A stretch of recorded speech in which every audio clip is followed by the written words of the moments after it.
pela própria megalomania e pela vaidade.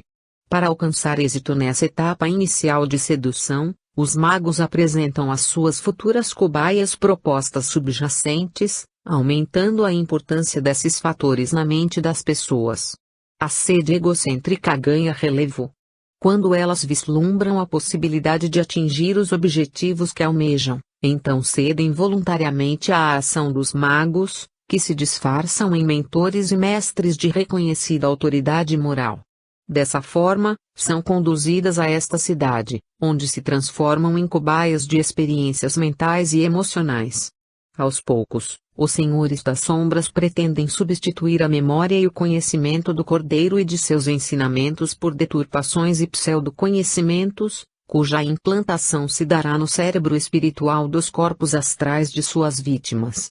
Objetivam confundir e, no limite, extinguir a imagem de Jesus de Nazaré, o personagem histórico, que se perderia em meio a tantas falácias, uma atrás da outra.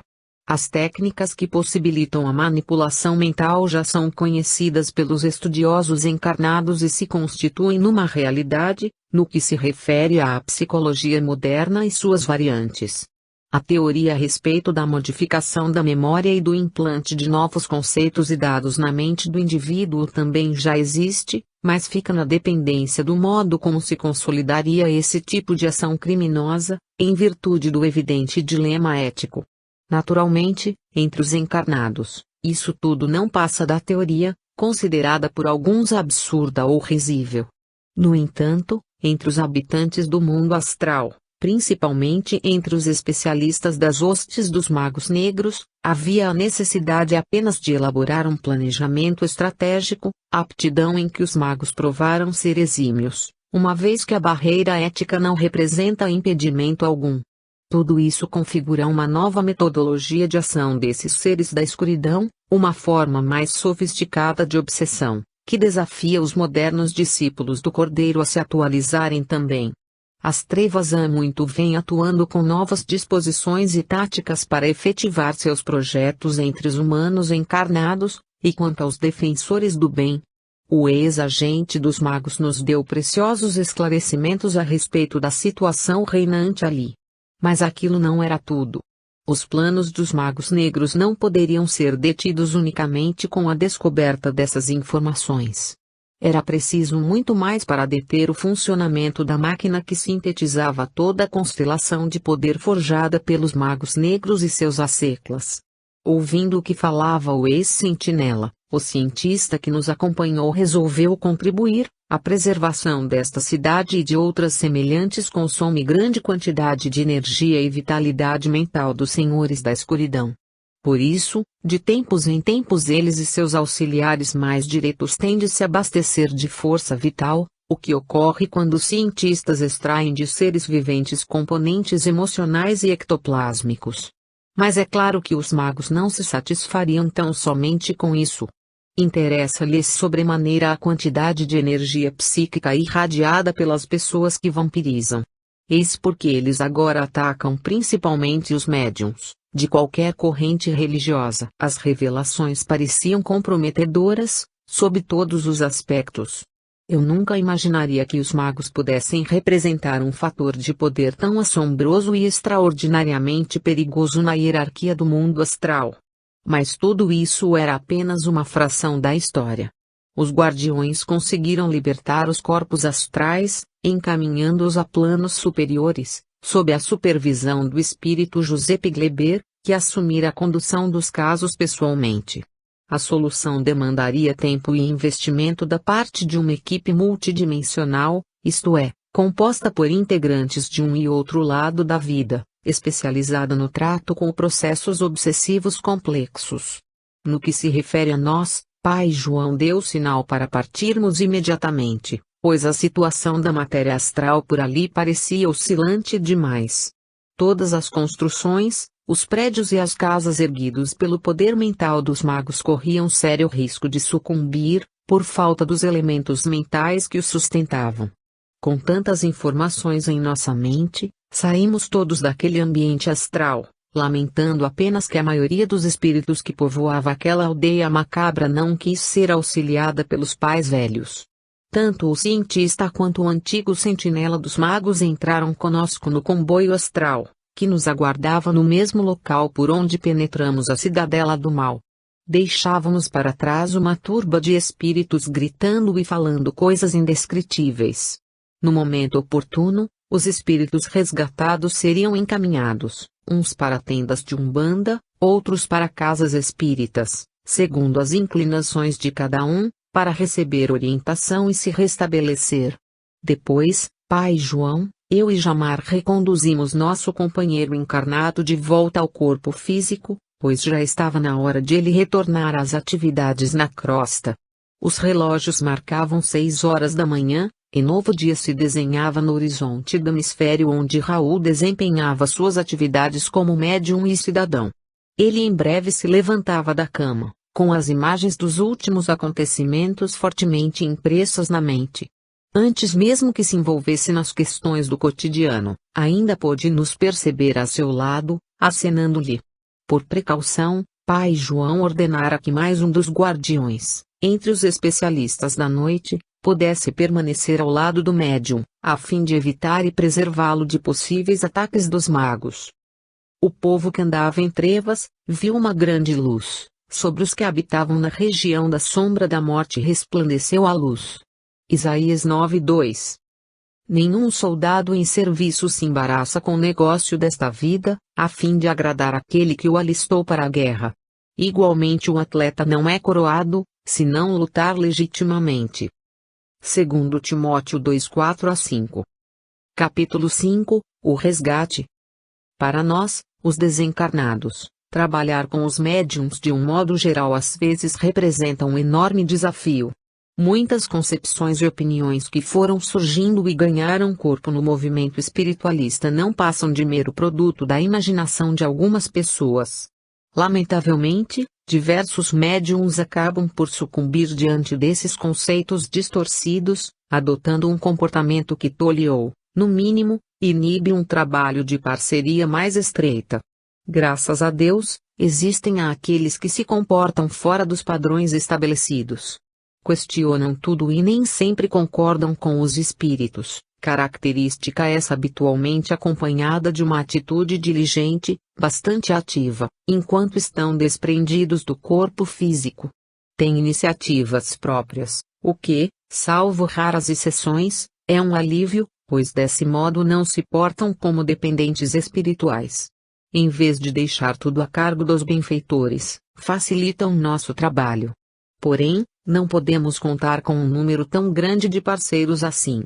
Embora os perigos que porventura se desenhem no andamento desta ou daquela tarefa, há médiuns que não recuam diante de obstáculos.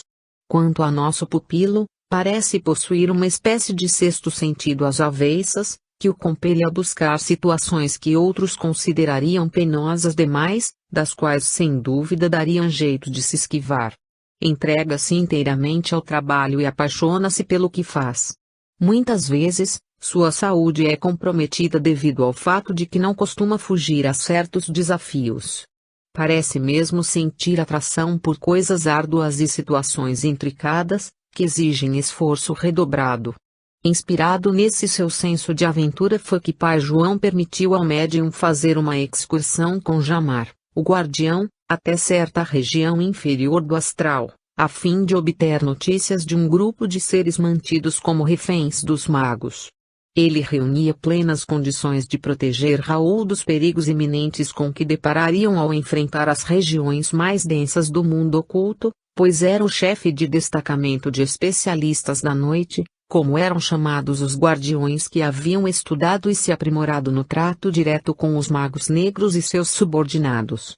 Jamar recebera um comunicado de sua equipe, a respeito da existência de uma espécie de campo de guerra ou, conforme diriam os encarnados, um campo de concentração, no qual espíritos eram mantidos prisioneiros durante anos. O objetivo dos magos seria utilizá-los em suas experiências de magnetismo e hipnose. Segundo relatórios de outros guardiões da noite, os seres aprisionados eram, de modo semelhante ao que vimos na Cidadela dos Magos, quase todos identificados com alguma corrente religiosa, incluindo médiuns espíritas e umbandistas desencarnados, porém despreparados para lidar com os magos negros. Um agente dos Guardiões da Noite se infiltrara nas organizações das trevas e tivera acesso aos registros guardados pelos seres que eram vigias dos magos, os quais ficaram conhecidos no astral inferior com o nome de sombras, como já tivemos oportunidade de mencionar anteriormente. Eram seres altamente perigosos, mas careciam de direcionamento permanente, pois os magos haviam influenciado seu campo mental há tanto tempo que quase não possuíam mais capacidade de decisão em momentos graves para os planos de seus senhores. Talvez a sensível limitação de sua milícia fosse o preço que os magos negros tinham a pagar, em decorrência do controle mental que exerciam implacavelmente sobre os espíritos. Aqueles que eram submetidos ao seu poder deveriam ser orientados e conduzidos o tempo todo, do contrário, caso precisassem tomar alguma atitude por si sós, pareciam incapazes.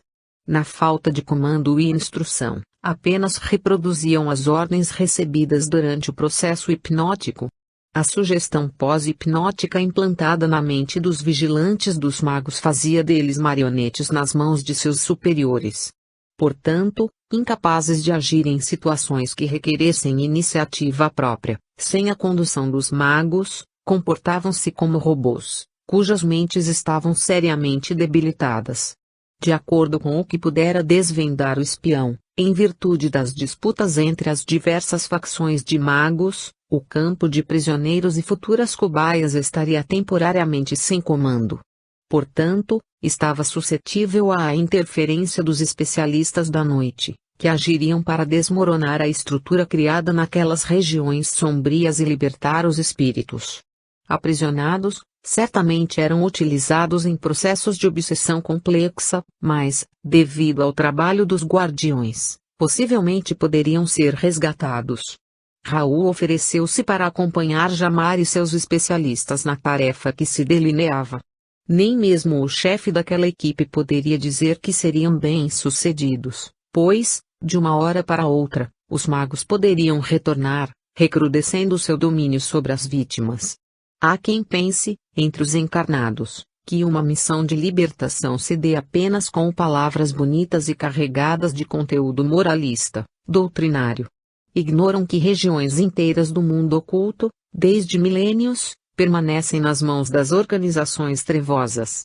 Por isso mesmo, é necessário ação intensiva por parte dos guardiões, que, semelhantes aos detetives do plano físico, investigam, colhem informações, elegem comissões e investem todos os recursos a fim de promover a emancipação de muitos espíritos, mantidos como reféns em sítios umbralinos.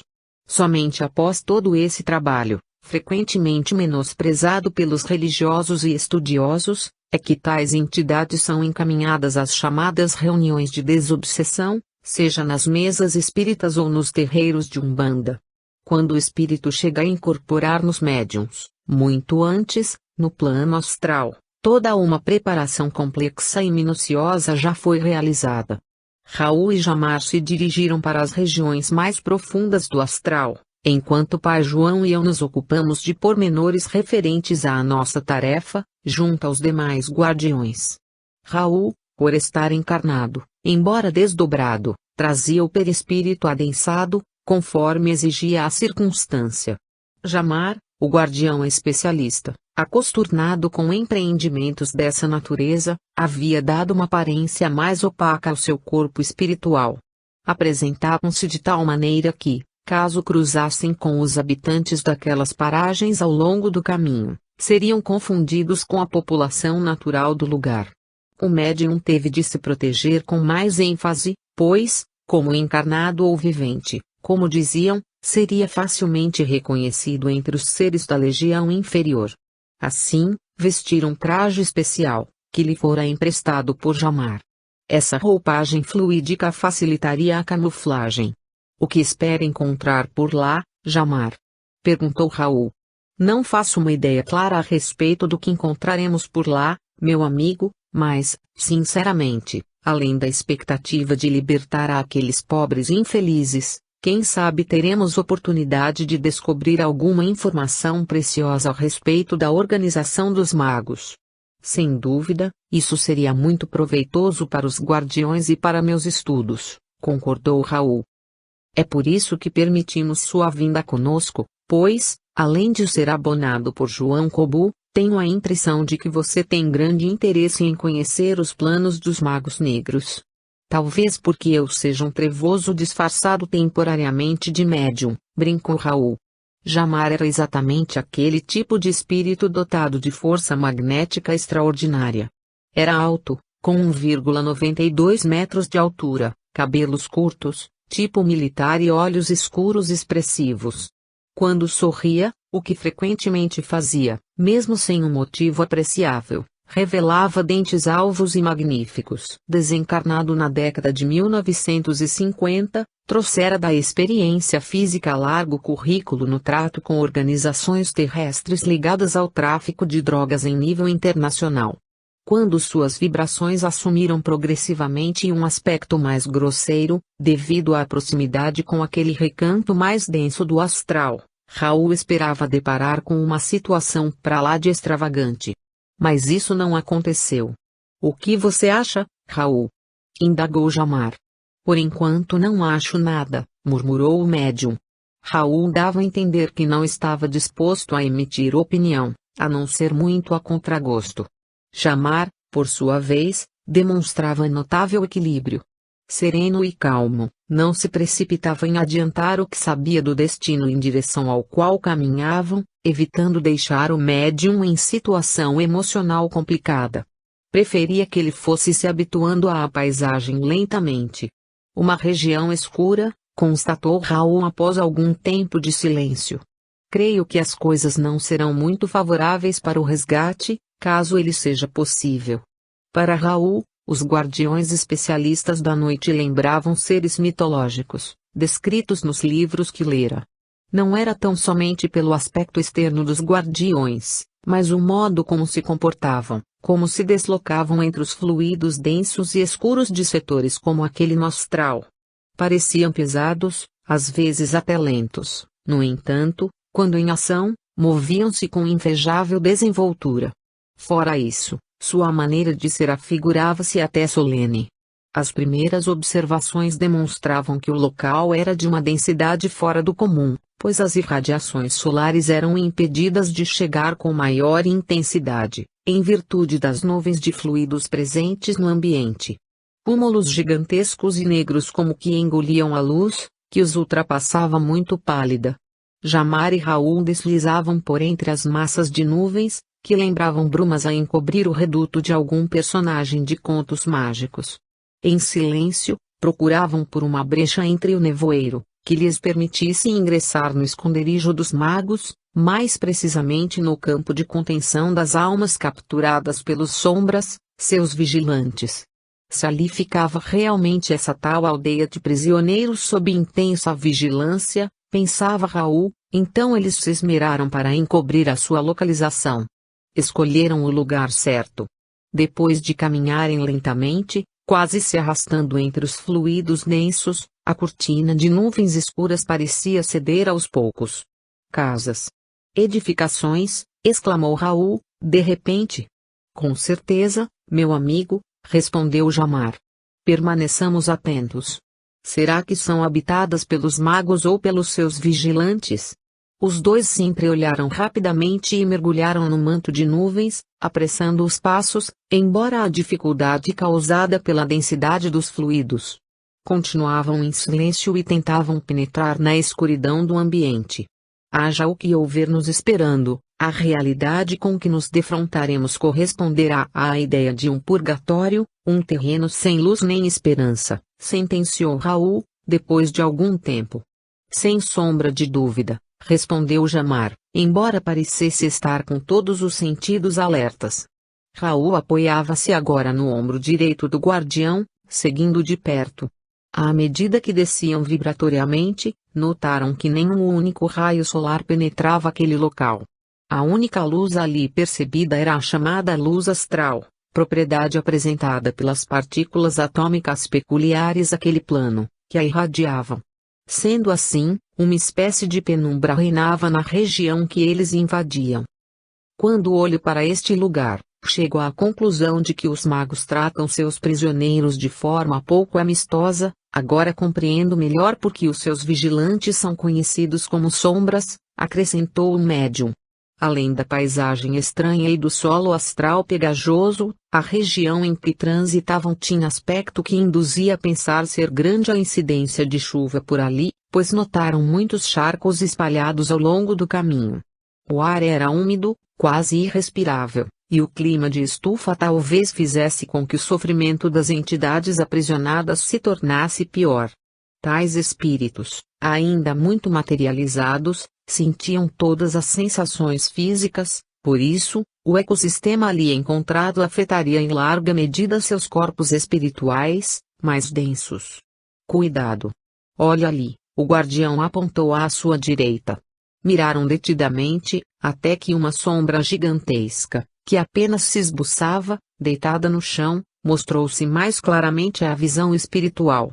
Era um dos personagens das esferas inferiores do astral, um pássaro ou um sáurio, de aparência pré-histórica, que estava caído, possivelmente adormecido por um efeito qualquer, oriundo das disputas entre os magos. Pelo menos existe alguma coisa por estas bandas. Tornou a falar Raul. Esse animal estranho me lembra um imenso dragão negro. Ambos fitaram o ser, que lhes dirigia o olhar ao virar a cabeça, mostrando o bico curvo, desconfiado. O animal do plano astral possuía uma envergadura de cerca de 8 metros. Pescoço longo e pelado, possuía pele negra e enrugada, que fazia o papel das penas que lhe faltavam, com barbatanas de grandes proporções. Tudo indicava que o ser bizarro fora deixado para trás numa fuga apressada. Estava desvitalizado. Esses seres são utilizados pelos sombras como meio de transporte. Talvez devamos auxiliar essa criatura das profundezas a se restabelecer, falou Jamar. Dizendo isso, ele concentrou toda sua atenção na libertação do esdrúxulo habitante das profundezas sombrias do astral. Raul acompanhou, dando uma mãozinha, como me contaria mais tarde.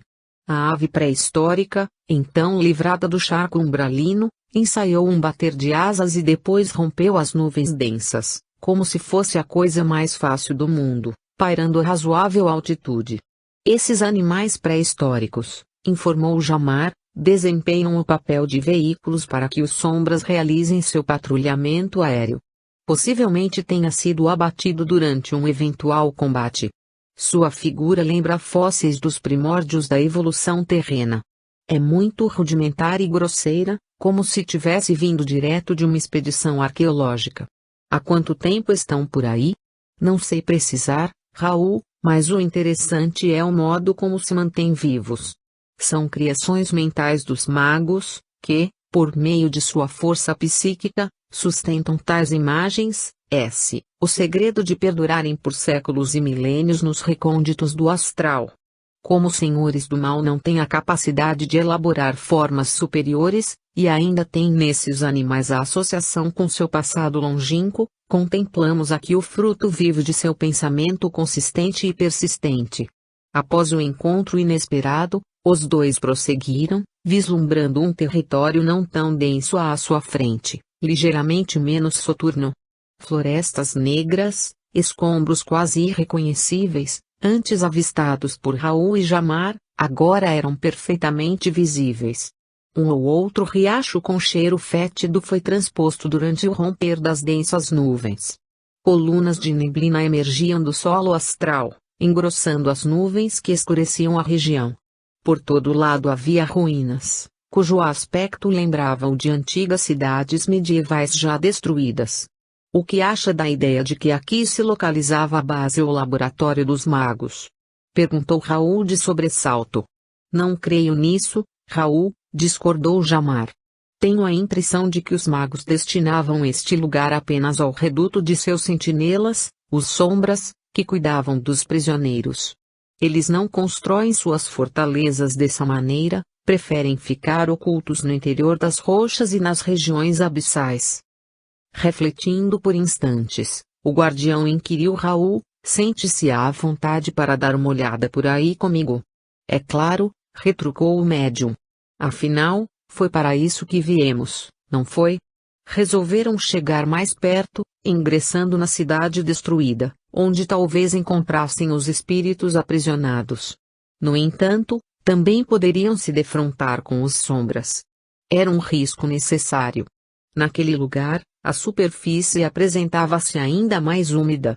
Observávamos folhas mortas, das quais brotavam em grande quantidade plantas pequenas, cuja cor, devido à penumbra do ambiente, remetia a um amarelo pálido, ocre. Ao redor dos destroços das construções, alastrava-se enorme volume de sujeira misturada ao lodo. O local parecia ter sido importante para aqueles espíritos. Abandonado, contudo, era o retrato da desolação. O ar no interior daquilo que outrora fora um povoado era fétido, saturado de umidade e de toxinas astrais, sinal inequívoco de que antes houvera ali experiências com espíritos infelizes, objeto da atenção dos magos negros. Veja, chamar, exclamou Raul, apontando para o solo astral. Animais que se assemelhavam a escorpiões corriam por todo lado e arrastavam, com seus ferrões e tenazes, algo de aparência asquerosa atrás de si. São criações mentais ou os chamados elementais artificiais, que sobreviveram ao evento dos magos. Buscam manter-se vivos alimentando-se da matéria astral e da fuligem mental encontradas nesta estância sinistra. Pequenas formas mentais correspondentes a lagartos iam e vinham, correndo sem sentido, junto ao que restara das construções. Ambos os enviados àquele vilarejo em ruínas estavam atentos aos detalhes da ecologia astralina quando, repentinamente, escutaram rumores. Era como se uma multidão de seres estivesse a gritar e suas vozes a repercutir em toda a extensão do ambiente astral. No início não havia como saber de que direção partia o murmúrio, que, aos seus ouvidos, soava como imenso clamor. Imediatamente o guardião da noite aguçou os sentidos psíquicos para distinguir maiores detalhes. E, indicando determinado ponto no horizonte, chamou Raul: nossos soldados estão próximos. Capto os pensamentos dos guardiões que estão nos esperando. Vamos por aqui, disse, dirigindo-se ao local de onde provinham os pensamentos. E esse vozerio, de onde vem? Mais tarde, Raul.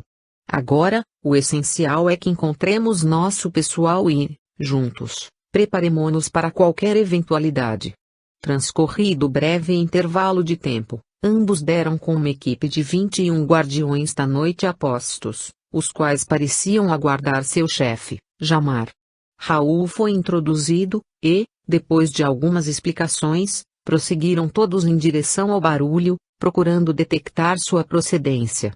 Os sombras não estão mais aqui, nas ruínas, disse um dos guardiões. Acreditamos que, na falta do comando mental dos antigos senhores, tenham transmitido um sinal de socorro e evadido, refugiando-se em algum lugar. Eu mesmo vi quando foi projetado na atmosfera o símbolo dos magos negros. Temos de nos apressar. Seguindo rumo ao murmúrio, que se tornava cada vez mais nítido, chegamos às proximidades de um pântano de grandes proporções. Era, na verdade, um mar de matéria astral líquida, porém espessa, com alto poder corrosivo, semelhante a um monstruoso lamaçal. A área alagada estava mais profundamente imersa nas brumas, embora pudéssemos identificar em seu interior uma multidão de seres, vultos de pessoas que perambulavam de um lado para outro, unidas entre si. Entretanto, ao que parecia, não podiam por si só se desprender daquele charco, onde havia um amálgama de líquidos viscosos e restos de matéria mental tóxica. A situação era desoladora. Para piorar, os sombras tinham tudo sob seus auspícios.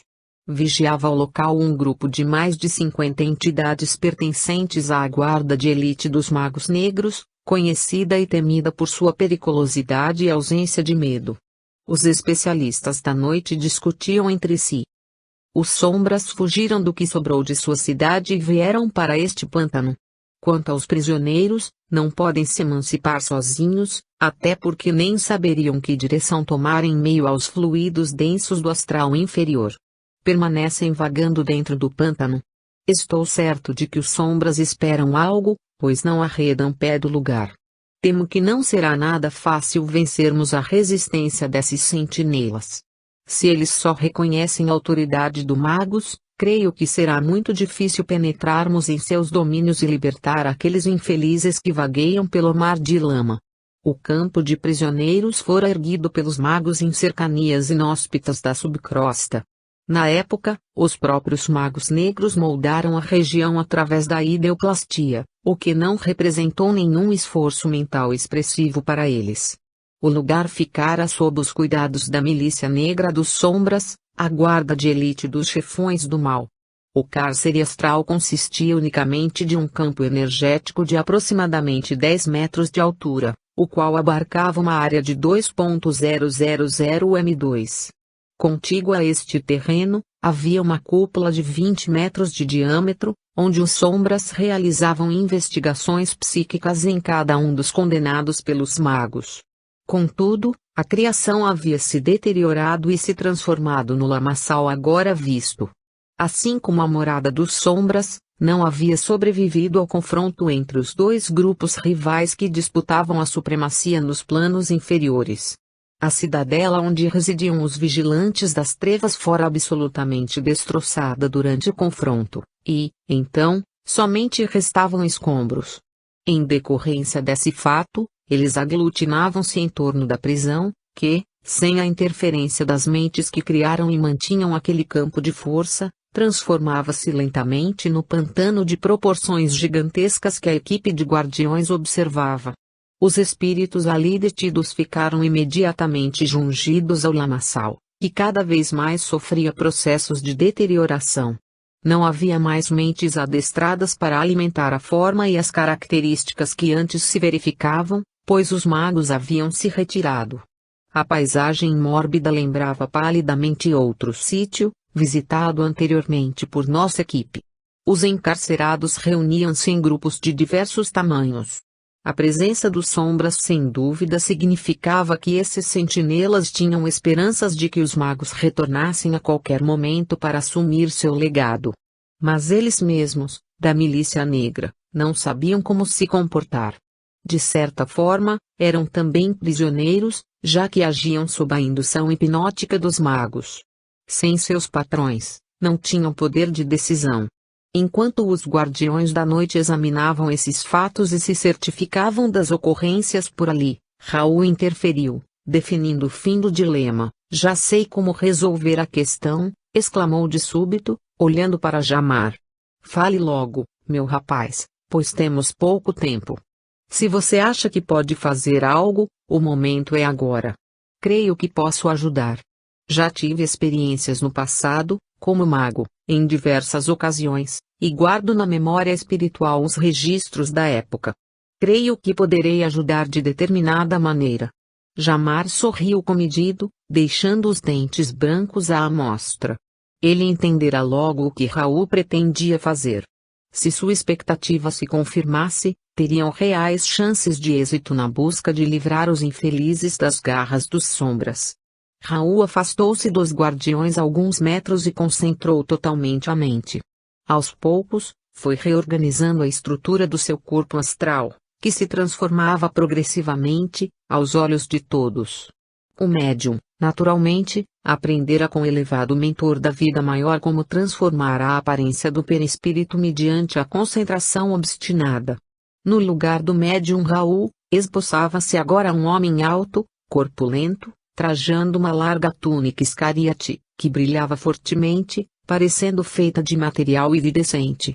Ele assumiu uma forma antiga, registrada na memória do cérebro extrafísico. Era um verdadeiro mago. Não totalmente calvo, do lado esquerdo de sua cabeça pendia uma trança de cabelos negros, à semelhança dos magos egípcios. Olhos grandes e testa larga denotavam inteligência superior e poder magnético ao qual era difícil resistir. Agora, só faltava enfrentar os Sombras e ver qual seria sua reação. Pairando a uns 30 centímetros do solo lodoso, o médium, disfarçado na pele do mago Escariate, deslizou em direção aos sentinelas. Os guardiões da noite ficaram mais afastados, de maneira que não pudessem ser identificados, pois assim evitavam um confronto aberto com os sombras. Caso esse choque se desse, provavelmente teriam de desistir de libertar os espíritos reféns naquele pântano. A poucos metros dos sombras, um deles se destacou, indo em direção ao mago, que se aproximava. O momento requeria muita concentração, e um silêncio constrangedor pairava no ar. O sentinela, um brutamontes de aspecto rude e grosseiro, parou exatamente em frente a Raul, agora na feição de mago. Mediu-o detidamente, mas logo se sentiu inquieto, com toda certeza dominado pelo olhar vigoroso de Gilgal, o mago Iscariote. "Quem é você? Qual o seu nome?" perguntou o Sombra. Passaram-se alguns segundos antes que o mago respondesse. Caso falhasse, poderia ser desmascarado, e toda a trama dos guardiões descoberta. Sem hesitar, o ser vestido de Iscariote respondeu com voz cheia de magnetismo e, ao mesmo tempo, autoritária e arrogante: "Eu é que pergunto quem é você. Quanto ao meu nome, você não é digno de pronunciá-lo. Afaste-se imediatamente e dê passagem ao seu senhor e mestre." Carente de voz de comando e reconhecendo ali alguém soberano, o sentinela desleixou-se em sua guarda, cedendo ao intenso magnetismo que o mago irradiava. Definitivamente, contribuiu muito a forma como o mago Iscariote se expressara. Era todo pretensão e soberba, e nem por um instante se intimidara diante da situação. O integrante da milícia negra abriu passagem, enquanto o mago caminhava até a margem do pântano. Olhou para o interior do charco espesso e, aparentemente, fez uns minutos de silêncio. Durante esse tempo dirigiu um pensamento ao chefe dos Guardiões da Noite, informando que até aquele momento fora feliz na empreitada. Voltando-se para os temidos sentinelas, o mago Gilgal, o Iscariote, endereçou-se novamente a eles. "Após ver reunidos os demais, relatem o que ocorreu por aqui imediatamente, se não desejam ser punidos." Gaguejando a princípio, mas depois com mais segurança, o representante dos Sombras respondeu: "Mestre, depois que vocês se foram, ficamos à mercê do ambiente hostil do astral. O campo de prisioneiros se transformou lentamente neste lodaçal, e nossas edificações perderam a forma, convertendo-se em ruínas apodrecidas. Não sabemos o que fazer e, por isso, aguardamos sua chegada aqui para nos orientar. Retornem aos escombros e reúnam todo o material que encontrarem e que sirva para mim. Vamos sair deste lugar imprestável. Encontramos uma região mais propícia, para a qual transferiremos o campo de prisioneiros. Não demorem, pois tenho pressa. Mas, mestre, qual tipo de material poderemos encontrar em meio às ruínas? Quero o que restou dos registros que confiamos a vocês, tudo a respeito dos prisioneiros. Eles são muito importantes para as experiências que temos de realizar. Voltem à antiga cúpula e recolham qualquer indício de material importante que puderem. Aguardarei aqui sozinho."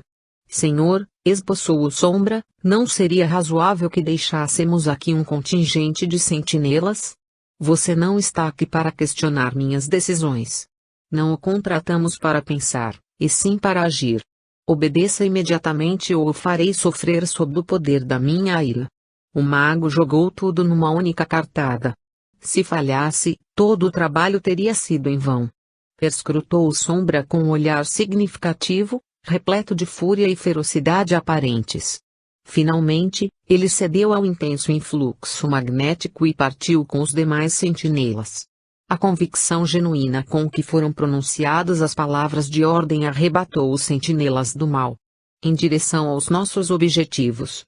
Raul aproveitou cada minuto e imediatamente emitiu o sinal para que os Guardiões da Noite entrassem de prontidão. Assim que chegaram os Guardiões, Jamar dirigiu-se ao pântano e gritou a plenos pulmões para os aprisionados: "Venham, caminhem, viemos para salvá-los." Uma voz de barítono foi ouvida ecoando através das brumas espessas: "Não conseguimos nos mover mais rápido. O pântano nos retém. Procurem dar as mãos uns aos outros e cantem. Tentem cantar, assim vocês desviam a atenção do pântano", respondeu Jamar, aos berros. Pouco a pouco se ouviu um murmúrio, que parecia se avolumar. Vultos arrastavam-se com morosidade em direção ao solo mais firme, às margens do pântano. As vozes cada vez mais intensas da multidão de seres infelizes eram ouvidas como um lamento triste que ressoava naquelas paragens inferiores do astral. Aproximavam-se mais e mais da margem do lodaçal, quando Raul enfim os percebeu visualmente. Mas, quando alguns dos prisioneiros vislumbraram a figura de Raul, ainda transformado no mago Gilgal, recuaram apavorados, gritando e se atirando de novo dentro dos charcos. Neste instante, Jamar entrou em ação com os Guardiões da Noite, e se jogaram dentro do mar de lama e fluidos perniciosos. Transcorridos alguns minutos, muitos espíritos foram vistos acompanhando Jamar e os demais Guardiões. De mãos dadas, vinham cantando, embora algo apreensivos, devido à presença do mago Escariate que os observava do lado de fora.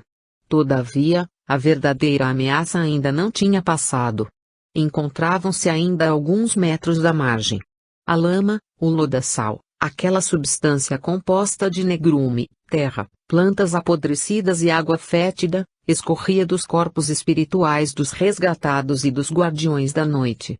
A matéria astral da qual se formara o pântano equivalia a um muco viscoso, de cor marrom escura, que inspirava asco e pavor. Não podiam se deter ali, absolutamente. Raul, transfigurado no mago Escariate, ajudou os Guardiões no momento final do resgate. Um após outro, os espíritos repousavam à beira do mar repugnante, desfalecidos, enquanto nova legião de Guardiões avizinhava-se do local para o transporte da multidão de seres.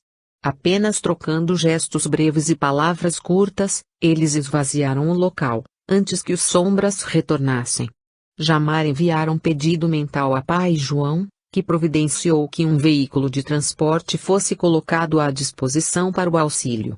Os resgatados não tinham como se deslocar por conta própria em meio aos fluidos densos, uma vez que, para vencer o percurso, era necessário utilizar força mental, feito impossível para aqueles espíritos sobremodo debilitados. Um comboio específico os transportaria, o aerobus, levando-os até o posto de socorro onde eram aguardados, na companhia dos Guardiões destacados para conduzi-los pelos vales astrais. Por precaução, Jamar ficou com um pequeno destacamento de Guardiões e especialistas, pois, assim que o último espírito foi removido do local, alguns dos sombras foram vistos se aproximando. Raul, na personalidade de Gilgal, o mago, foi ter com os sentinelas, enquanto Jamar e seus Guardiões ficavam a postos. O mago queria ganhar tempo e, se possível, evitar que os sentinelas percebessem o resgate antes da hora. Vendo que o mago se aproximava de sua horda, os sombras detiveram os passos, aguardando seu senhor. Gilgal, atemorizante, posicionou-se de tal maneira e demonstrou tamanha presunção e vontade férrea que os sombras, abatidos por haverem ficado longo intervalo sem direção, acataram suas determinações. Espero que não tenham retornado sem os elementos de que preciso, pronunciou a voz do mago. Não, meu senhor, mas temo que não tenhamos encontrado muita coisa a ser aproveitada, falou um dos sombras, o chefe da horda. Trouxemos os documentos e alguns registros das experiências realizadas com os prisioneiros. Mas não é muito. O sentinela curvou-se perante aquele que julgava ser o senhor da escuridão e assim se manteve por algum tempo. Após examinar os arquivos trazidos pelos sombras, Gilgal enviou uma mensagem mental a Jamar, dizendo do ocorrido e de como tais dados poderiam ser úteis aos Guardiões da Noite. A documentação outrora secreta dos sombras e dos magos trazia projetos delineados, além da descrição de certas experimentações, o que muito auxiliaria no combate aos processos obsessivos complexos. Eram de um valor inestimável para a equipe de especialistas. Voltando-se para os sombras submissos, Gilgal ordenou que regressassem às ruínas e ali aguardassem novas ordens, enquanto o mago retornaria com os documentos. No entanto, ao dar as costas ao sombra, o mago Escariate ouviu sua voz, como num lamento. Senhor da escuridão, falou o sentinela, quase chorando. O que será de nós se demorar a voltar? Para onde iremos? A voz do sentinela denotava um misto de temor e veneração, além de expressar um cansaço incomum. Mas cansaço de quê? Pensou Raul. Imediatamente, Jamar interveio em seus pensamentos, pois o acompanhava mentalmente no diálogo com o representante da milícia negra. Não perca tempo, Raul. O sentinela apresenta condições favoráveis de se desligar da milícia negra dos magos. Ele está cansado de servir nestas regiões. Gilgal resolveu dar atenção ao sentinela dos magos, depois de ouvir a sugestão de Jamar. Diga, vassalo, pronunciou o médium disfarçado, pois não poderia correr o risco de ser desmascarado antes do tempo. Mestre, tornou o sentinela. Perdoe-me a petulância de me dirigir ao senhor da escuridão, mas eu não me sinto muito à vontade por aqui. Por que motivo você modificou sua forma de ser de repente? Por acaso está abandonando seus votos de perpétua fidelidade? Não sei bem, meu senhor, não entendo o que acontece comigo. Mas devo dizer que os demais sentinelas que eu trouxe ao seu encontro partilham dos mesmos sentimentos que começam a emergir em meu interior. Porém, imploramos, mestre, não interprete nosso gesto como infidelidade aos senhores.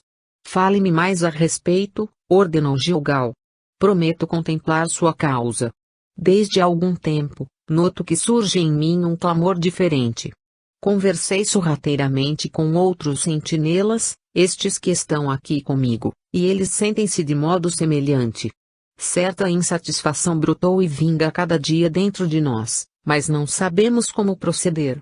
Pessoalmente, ignoro se estou vivo ou morto, e toda a movimentação por estas regiões escuras parece que está produzindo em nós algo que não podemos definir. O sentinela estava experimentando o remorso, precursor do arrependimento. Mas, sem uma referência espiritual minimamente elaborada, sentia-se incapacitado para lidar com o processo interno. Raul ou Gilgal, mediante a sugestão de Jamar, concordou logo que havia uma chance palpável de conduzir aqueles espíritos por um novo caminho. Tirando proveito da circunstância, indagou, e os demais sentinelas, afora este pequeno grupo, que pensam a respeito? Não sabemos, mestre. Talvez aquilo que se manifesta em nós seja alguma doença em nossa alma. Nós nos separamos dos demais e os deixamos nas ruínas, conforme o Senhor ordenou, à procura de algo importante. Precisávamos falar com um dos senhores da escuridão. Demonstrando interesse nas questões apresentadas, Gilgal refletiu profundamente, afastando-se por algum tempo dos sentinelas, que continuaram parados, à espera de seu pretenso senhor. Passados poucos minutos, o mago retornou, falando mais brandamente com os integrantes da milícia negra. E se eu lhes mostrar um caminho mais excelente do que este, que estão acostumados a percorrer? Se eu lhes conceder uma oportunidade de modificar seus pensamentos e sua situação, liberando-os dos compromissos assumidos com seus senhores? Mesmo assim, mestre, não saberíamos o que fazer, já que estamos habituados a seguir instruções. Seremos gratos, porém, não conhecemos outro poder além dos senhores. Pois eu liberto vocês agora de qualquer domínio mental, sentenciou o solene mago Escariote, acompanhado mentalmente por Jamar. A partir de agora, não são mais escravos de ninguém. Se desejarem, sigam-me. O sentinela olhou para seus companheiros, e seu olhar parecia transmitir uma mensagem comum a todos: almejavam a liberdade. Gilgal abriu os braços num gesto de aconchego, abraçando inesperadamente Sombra recém-liberto. O ex-sentinela dos magos caiu em pranto convulsivo, juntamente com os demais que o seguiam. Gilgal também não se conteve, e uma lágrima discreta foi vista rolar em sua face. Ele aproveitou o momento e anunciou aos seres que estavam sob a tutela dos magos: aguardem aqui por um momento. Buscarei alguns companheiros, que os conduzirão a novo recanto de atividades. Zelarei pessoalmente por vocês. Deixando os sentinelas a sós, com lágrimas nos olhos por tantas emoções duramente represadas, Gilgal procurou Jamar, endereçando a ele a guarda dos espíritos. Através da ideoplastia, o mago Escariote modificou a aparência, retornando-a à sua forma original como Raul. Apontou na direção dos antigos sentinelas das sombras, encontrando-os já na companhia de Jamar. Vejo que sua equipe de guardiões encaminhará a esses espíritos a um local apropriado, onde poderão refletir a respeito das novas questões que se impõem a eles. Com certeza, Raul, respondeu Jamar. Contudo, antes que sejam levados a um posto de auxílio superior, precisam ser conduzidos a uma casa espírita ou umbandista para que travem contato com os fluidos mais animalizados dos médiums, através daquilo que denominamos choque anímico.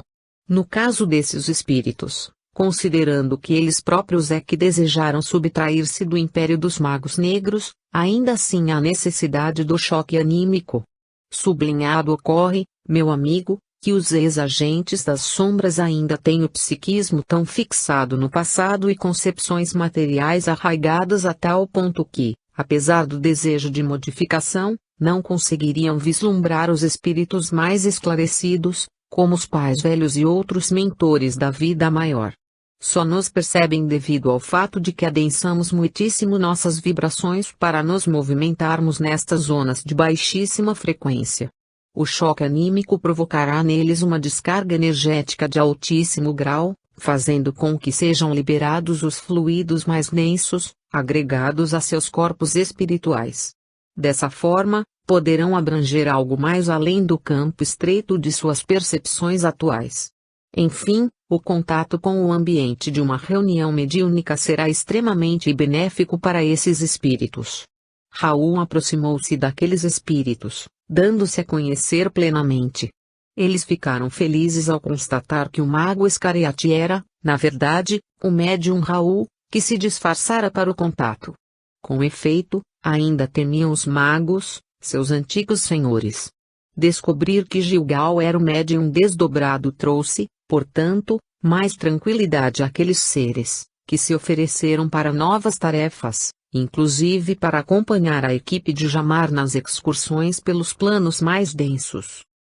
Então os discípulos aproximaram-se de Jesus em particular e perguntaram, por que não conseguimos expulsá-lo? Mas esta espécie só sai pela oração e pelo jejum. Mateus 17:2.19,21. Capítulo 6 – Obsessões complexas. Durante o dia, Pai João e eu fomos convidados por Jamar a visitar uma base de operações dos especialistas da noite, os guardiões que haviam se instrumentalizado para enfrentar questões relativas aos magos negros e seus superiores hierárquicos. Enquanto o médium Raul se absorvia nas questões próprias de sua vida de encarnado, colocamo-nos a caminho do local. Na verdade, o convite tinha claramente segundas intenções. É que nova turma de guardiões, desencarnados recém-admitidos na equipe dos especialistas, estava se aprofundando em temas intrigantes, perfeitamente dominados por Pai João de Aruanda. Em seus estudos, os aprendizes a caminho da especialização teriam a oportunidade de formular algumas perguntas ao Pai Velho João Cobo, a fim de esclarecer alguns aspectos relativos ao trabalho dos magos negros.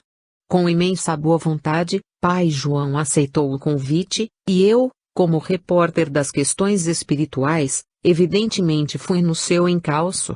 Era uma ocasião valiosa para colher mais informações a respeito dos magos, seres envoltos numa aura de fascínio e mistério. Além disso, seria de bastante proveito para os estudiosos encarnados todo e qualquer conhecimento embasado que eu pudesse obter a respeito dos processos obsessivos levados a efeito por tais entidades. Também era uma circunstância apropriada para desmistificar o que diversos espiritualistas falam a respeito dos magos, pois havia muita teoria sem fundamento sobre o assunto. Como Pai João pertencia a determinada categoria de espíritos, os pais velhos, conhecedores profundos da magia e, portanto, com vasto repertório acerca dos processos complexos de obsessão, jamais eu poderia perder essa chance. Adentramos um enorme salão no interior de edifício espaçoso, localizado em região astral cuja vibração era muito próxima à da crosta. Era um dos diversos pontos em que os guardiões da noite se reuniam para estudar e de onde partiam para observações e trabalhos de campo, os quais os capacitariam a enfrentar as legiões do submundo. O salão abrigava mais de 100 espíritos de variadas nacionalidades, que ali se encontravam para a sessão de questionamentos endereçados a Pai João. Enquanto aguardávamos Jamar com as apresentações, pude examinar o ambiente à minha volta. Sentia-me numa autêntica divisão militar, pois os espíritos presentes se comportavam com o máximo de disciplina possível. Quando Jamar se pronunciou, introduzindo Pai João de Aruanda, notei a profunda reverência que os guardiões nutriam em relação ao Pai Velho. Todos sabiam o significado e a importância de se estar ladeado por um desses espíritos no combate às legiões das sombras. Como já foi dito, grande quantidade de pais velhos são iniciados dos antigos tempos de civilizações perdidas, por isso, entendem como ninguém dos processos de magia e demais assuntos correlatos, disciplina mental, campos vibratórios dissociativos, de força e de contenção, bem como manipulação de recursos da natureza, entre outros. Sobretudo, são temidos pelos magos negros. Os guardiões não ignoravam que, por trás da aparência simples e singela de um pai velho, escondia-se a sabedoria milenar de grandes almas. Após as apresentações de Jamar, Pai João posicionou-se em lugar semelhante a um palco e introduziu o assunto a respeito dos magos e suas ações com uma breve explanação. A Atlântida e a Lemúria, continentes cuja história ainda não é oficialmente reconhecida pelos intelectuais da Terra, mas estudada através dos registros mantidos no mundo espiritual, constituem o berço dos magos.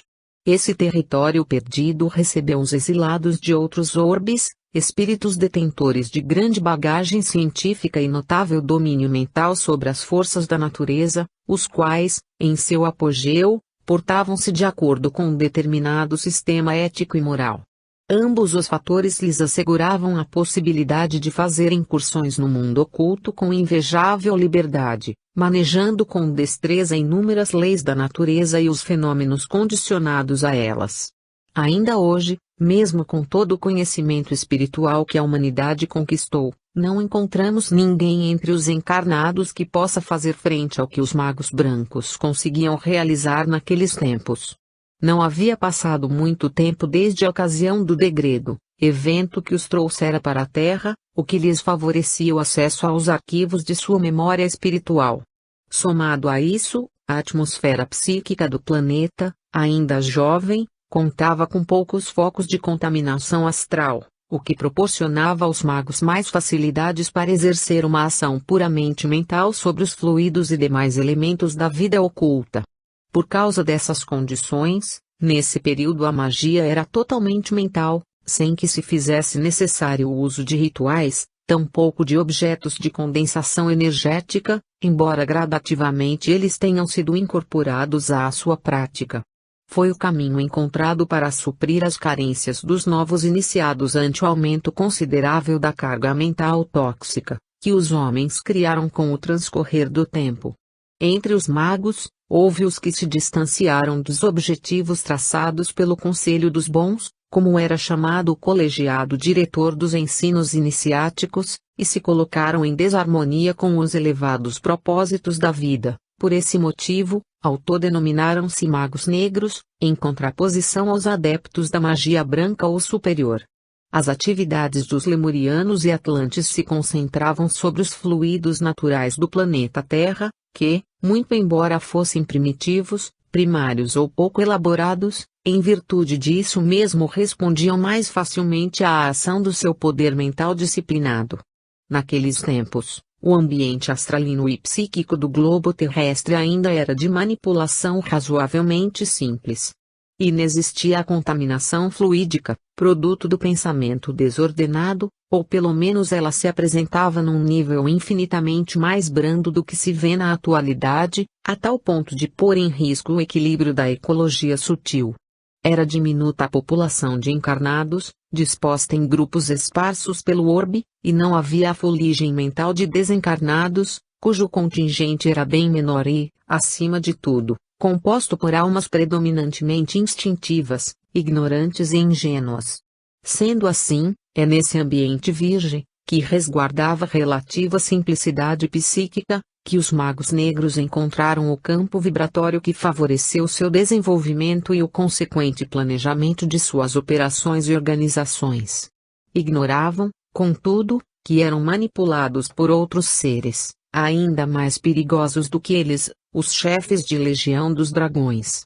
Os magos queriam acreditar que eram os senhores absolutos das próprias ações, rejeitando qualquer apelo por parte de seus antigos mentores e